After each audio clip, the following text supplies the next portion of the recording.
दोस्तों, मैं आज एक कहानी बताने जा रहा हूँ सफलता के बारे में। सफलता वैसे ही आसानी से नहीं आता, मेहनत से, लगन से सफलता मिलता है। ये बात सबको मालूम है। इसके बारे में, सफलता के रहस्य के बारे में एक कहानी मैंने शुरू करने जा रहा हूँ, तो आप लोग ध्यान से सुनिएगा। सफलता का रहस्य। सिद्धार्थ सत्य की खोज में एक दिन निकल पड़ा घर से। वो राजा का बेटा था, आप सबको मालूम है।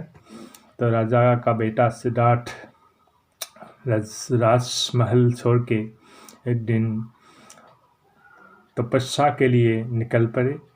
खाना पीना छोड़ दिया था, यानी कि फल मूल की आहार करना भी छोड़ दिया था। उसने सिर्फ विशुद्ध हवा और पानी पीकर तपस्या में लीन हो गए।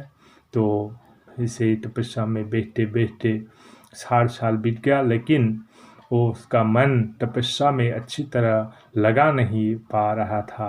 इसलिए उसने सोच लिया कि घर लौट जाऊं। एक दिन सचमुच ही वो घर लौटने के लिए चल पड़ी। धीरे धीरे पाँव बढ़ाने लगा। आके एक झील के किनारे आ पहुँचे। तो झील में थोड़ा चिंतित होकर जब खड़ा था तो एक गिलहरी को देखा।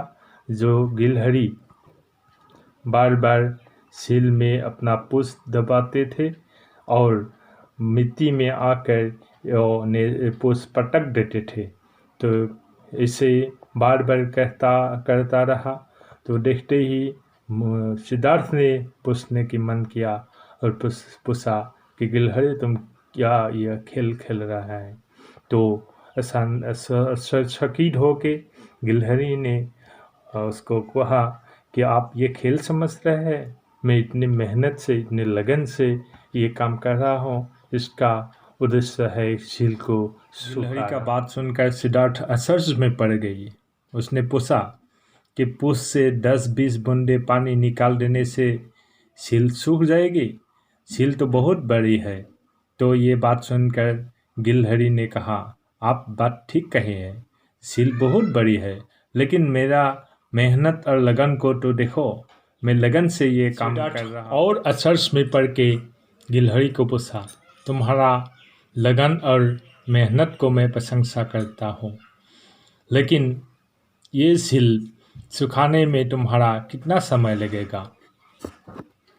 गिलहरी ने कहा, आप समय की बात मत कहो। इस झील को सुखाने में चाहे मेरा सारा जीवन भी लग जाए, मैं हार नहीं मानूंगी। मैं ये झील को सुखाकर ही रखूंगी। ये भी कहा गिलहरी ने, मेरे सूटी पूंछ को मत देखो, मेरी लगन को देखो, मेरी हिम्मत को देखो। गिलहरी की बात चुप गई।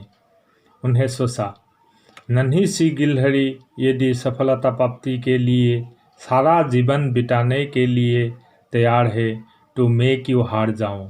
मैं अपना मार्ग क्यों छोड़ूं? सिद्धार्थ ने मन ही मन निश्चय किया कि जब तक मैं मेरा लक्ष्य प्राप्ति नहीं कर लो, तब तक यहाँ से नहीं लौटूंगा। वो लगन से फिर तपस्या में बैठ गए और एक दिन दिव्य ज्ञान प्राप्त हुआ और उसको हम गौतम बुद्ध के नाम से जानने लगे।